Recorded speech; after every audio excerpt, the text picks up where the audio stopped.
Bu qala bizim qala, həmişə bizim qala.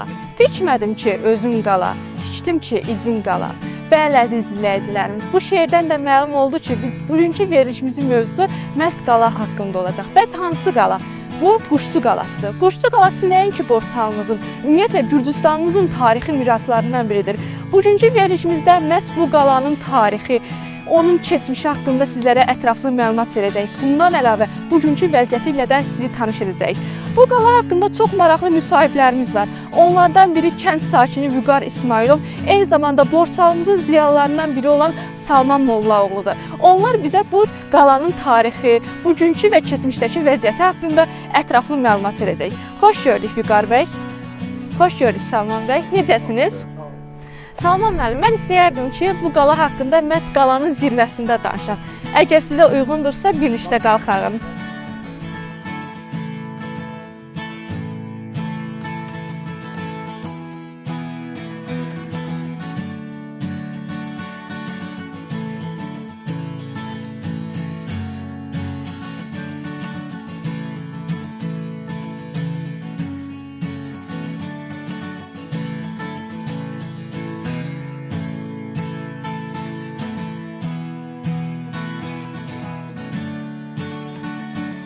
Salman müəllim, biz indi hansı təpəyə qalxarıq?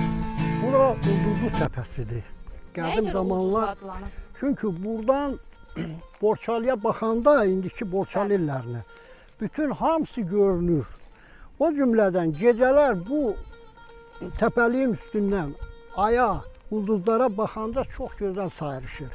Elə ulduzlar yaxşı sayrışdığına görə, ona görə buna qədim zamanlar Ulduzlu təpəlik deyiblər. Və bu təpəlikdə elə ulduzları müşayiət eləməyə və Borçalının bax bu gözəl mənzərəsinə baxmağa gəlib burada vaxtlarını keçirdilər.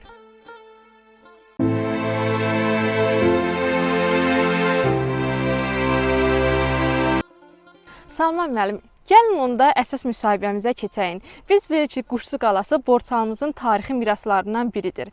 Və sizdən xahiş edərdik ki, bu qala haqqında bizə ətraflı məlumat verərdiniz. Neçənci əsrdə inşa edildi, sonradan bunun bərpası olmuşdurmu, kimin adı ilə bağlıdır? Bu barədə xahiş edirik, bizə məlumat verin. Ümumiyyətlə, Borçalıda qalalar vaxtı ilə çox olub.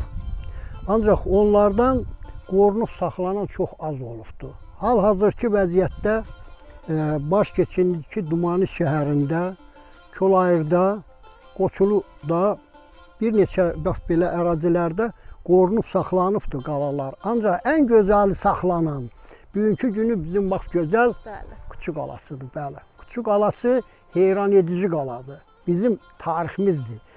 Bizim burada Borçalıda yaşayan Qarapapaq türklərinin izidir bu. O cümlədən hələ Qarapapaq türklərinin tarixçilərini də araşdıranda o Quşçu qalasına gəlib çıxır, onların tarixçiləri də. Ona baxanda bax bu qalanın, tutaq ki biz dururuq bu hansı təpəlikdə, Ulduzlu təpəliyi. Həqiqətən bunun üstündə mən çox böyük tədqiqatlar apardım. Və belə qərara gəldim ki, həqiqətən bu Quşçu qalası qədim Hun qalasıdır. Çünki qədim Hun qalası indiki Sınıq körpüdən bir qədər aralı, eləcə də yazılır orada. O cümlədən bu yazı 625-ci ildə Katvasinin Əğviyan tarixi əsərində orada göstərilir həmən bu qalanın haqqında ki, indiki Sınıq körpüdən bir qədər aralı Ulduzlu təpəliyin ətrafında yerləşir. Bunu araşdıranda görürsən həmən təpəlik və həmən qala. Demək, bunun tarixi adı Hunlarla bağlıdır, Hun qalasıdır və böyük tarixə malikdir. Bizim bu bölgələrdə əsasən Hunların yerləşməsi 3-cü, 5-ci əsrlərə gəlir, çıxır o dövrlərə. Hunlar burada geniş ərazilər əldə edib, özünüz yaxşı bilirsiniz ki, Hun dövlətçiliyi iki bölgə bölünmüşdü. Qərbi və şərqi Hundan ibarət idi. Yəni Qərbi Hun deyilib, indiki Macaristana çıxmışdı. Yəni böyük bir ərazi, o cümlədən Qafqaz da o ərazilərin içində idi. Bax, bu qalanın tarixçəsi onlarla bağlıdır. Qala 18 bürcüdən ibarətdir. Qala divarları nə qədər aşılanıb tökülsə də, öz gözəlliyini qoruyub saxlaya bilmişdi. Yəni bu qalanın bax belə bir böyük tarixi var. Əminəm ki, gələcək nəsil bu qalanın bərpa işində daha mükəmməl işlər aparacaqlar və gələcək nəsillərdən bizdən də bir 500 il sonra yenə bu qalıyı onlar müşahidə edib baxa biləcəklər, əminəm ki. Çox sağ olun Salman müəllim. Bəs dediyiniz mənbələrdən əlavə yenə Quşçu qalası hər hansı digər bədii olsun, tarixi olsun mənbələrdə adı keçirmi? Çəkilir, bəli. Çox yerlərdə adı çəkilir Quşçu qalasının. Mən tarixçədə oxudum 1616-cı ildə demək Şah Abbas Quşçuya gələndə burada Zakir ağa, Quşçu Zakir ağa onu burada qəbul eləyibdi. Bax həmin bu qalada qəbul olublar və o cümlədən burada o zaman ov quşları, qartallar, qırğılar burada bəslənib saxlanırmış və daha ki bizim bu zolaqlarda o zaman meşəlik çox idi burada. İndi böyük azalıb meşələr. Burada ova çıxırdılar. O cümlədən də Şah Abbas burada Zakir bəy ağa ilə barabar ova çıxıbdı. Orada Quşçu qalasının haqqında geniş yazılıb. Bəs bunlar hansı dövrlərdə yenidən restavrasiya olub? Kimin məsələn hansı çarların mən baxıram orada müəyyən qabaq hissələrində artırmalar olub, kərpicdən istifadə olunur. Demək 12-ci əsrdə çox güman ki bunu təkrar orada quraşdırma işləri aparılıb, artırıblar. Qabaq hissəsində deyilənə görə palıd ağaclarından irəliyə doğru çıxıntılar olub, orada örtüklə örtülü olub. Belə onun şəkli var. Onlar çox güman ki, sonradan bərpa olanlardır. Sonradan bərpa olub. Növbəti sualım bu olardı ki, biz internetdə, Wikipediyada axtarış edəndə belə bir məlumata rast gəldik ki, güya bu qalanı bir erməni çarı tikdirib. Sizin fikrinizcə bu nə qədər? O bütün yalandır. Ermənilər heç zaman türklərə bənzər qala tikə bilməz. Türklərin qalaları həmişə formacaq bir-birinə bənzəyirlər. Bürçülərinlə, formalarınla. O cümlədən türklərin hörükləri də erməninin hörüyündən seçilir. Ona görə bütün yalandır. Mən onu heç cürə qəbul etmirəm. Bu bizim sırf Qarapapaq türklərin ulularından qalıbdır. Çox sağ olun Salman müəllim, dəyərli məlumat üçün. Növbəti sualım bu olardı ki, sizcə ellərimizin tarixi ilə bağlı biz hansı boşluqları doldurmalıyıq? Gürcüstanımızın bir parçası olaraq biz nələrə önəm verməliyik? Mən onu gənc nəsilə belə xahiş edərdim ki, onlar gələcəkdə bax bizim bu tarixi abidələrimizdir, qoşlarımızdır, daşdan hazırlanmış, atlarımızdır, atlar var, qəbirstanlıqlarda yerləşir. O cümlədən belə gözəl qalalarımızdır. Bunları gələcək nəsilə ötürmək lazımdır. Onu ötürmək üçün isə onu qorumaq lazımdır. Sizdən heç nə tələb olunmur. Bizə tələb odur ki, qorumaq lazımdır. Onu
çox gözəl dəyərli fikirlər dedi. Mən onun hamısından razılaşıram. Çox gözəl tarixi məlumatlardır o.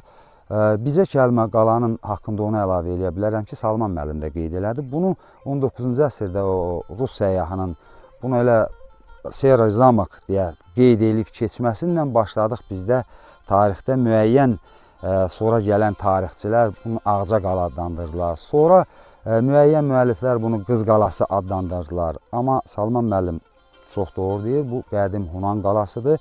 Tarixdə çox gözəl qeyd ediblər. Əgər tarixdən tüfləri götürsən, tarix adında bir elm olmazdı.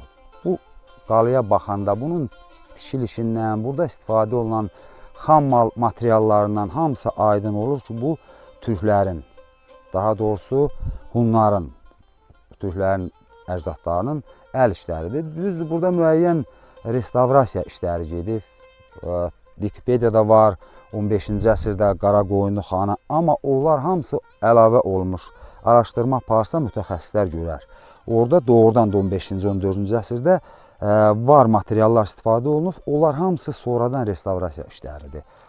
Amma bir kənd sakini kimi o rəhmətli Zəlimxan Yaqubun bir bənd şeirini deyim, deyir, nahaq indi o dağların başından. Gələk orada qal olayduq. Ömrümüzü döndəriydik, ömrümüzü gül ömrünə döndərib. Zirvədə qar, pətəhdə bal olayduq. İndi belə baxıram bu qalaya, mənim 52 yaşım var. Öz-özümə peşmançılıq çəkirəm ki, demək olar ki, bir 5-6 ildir mən buraya son dəfə çıxdığım 5-6 ilə təsadüf eləyər. Bütün uşaqlığım, bütün gəncliyim bu qalada oynamaqla, burada vaxtımı keçirməklə keçib və indi təəssüf eləyirəm ki, niyə bu qalayı gec-gec yad eləyirik. Və mən deyərəm ki, uşaq vaxtı biz burada oynayanda insan vahimiyə gəlirdi. O bürclərə çıxanda müəllim çox düz qeyd elədi, 18 bürcü var. Bugün baxırsan, bürcləri zorla seçmək olur. Bunun hamısı düzdür, təbii səbəbləri də var. Amma bizim insan faktorları da böyük rol oynayır. Burada çox biganə yanaşmalar var. Elə bizim kənd sakinlərinin də, ümumiyyətcə bölgə sakinlərinin də biz bunu mədəni irsimiz kimi yaxşı qoruyub saxlamadıq. Heç olmasa indən sonra sizi kimi gənclər, sizi kimi ziyalılar, mən ümidvaram ki, bu qalanın bərpasında mı gələcəkdə, bunun yaxşı qorunub saxlamasında əlimizdən gələni eləyərik. Və mən uşaqlıqdan, mən nəyə görə bu qalaya belə sehirlə baxıram? Mənim atam, babam, nənəm, mən bunların hamısını yaxşı gördüm, yaxşı yadımdadır.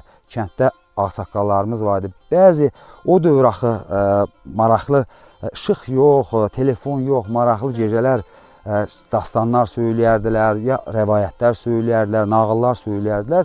O cümlədən hey nənəm deyirdi ki, o vaxt bu qalayı tikəndə kənddə ağsaqqallar bir-birini ötürür. Xan bərpa eləyəndə, daha doğrusu bərpa eləyəndə deyib ki, nə vaxtsa bu qala bir də hücum nəticəsində, nə təbii fəlakət nəticəsində uçsa, bunun adınla deyirlər. Hansı bürcün altına bir put qızıl qoyub ki, bunu dağılanda onunla yenidən bərpa eləsinlər. İndi aydındır ki, bu bir rəvayətdir, amma həyatda hər şey elə rəvayətdən başlayır. Hər şey fantaziyadan başlayır. Və bu kəndin mən tarixinə baxanda balaca bir kənddir. Bu kənd burada Salman müəllim demişkən, qalanın, xanın ov quşlarını saxlayan insanlar bu kəndi salıb, sonra böyüyüb və onların içərisindən baxmayaraq ki, vaxtilə 12-13 tüstülük bir kənd olur. O zaman tüstü ilə ölçülürlərmiş. Və oradan Borçalı tarixini araşdırsanız 200-300 il bundan öncənin adlarını da bir-bir çəkə bilərik. Yəni, qədim dastanlara gedin, tutaq ki, Abbasəli, şair, Aşıq İbrahim, belə 10 dənə mən sizə ad çəkim. Bu böyük kəndlərin heç birində belə tarixi şəxsiyyətlər yetişmir. O nədəndir? Bir növ mən bu qalanın sehrinlə əlaqələndirirəm. İlham verirmiş. Bu qalaya çıxanda Salman müəllim demişkən, burada oturub gecə sabaha bu ulduzlu göyü seyr eləyəndə insana istər-istəməz coşa gəlir, insan ilham alır. Bax, onların belə ilhamlanmağında, belə dastançılıqda, belə şair yetişməyində, aşıqlar yetişməyində bir növ mən bu qalaya çox sağ ol deyirəm.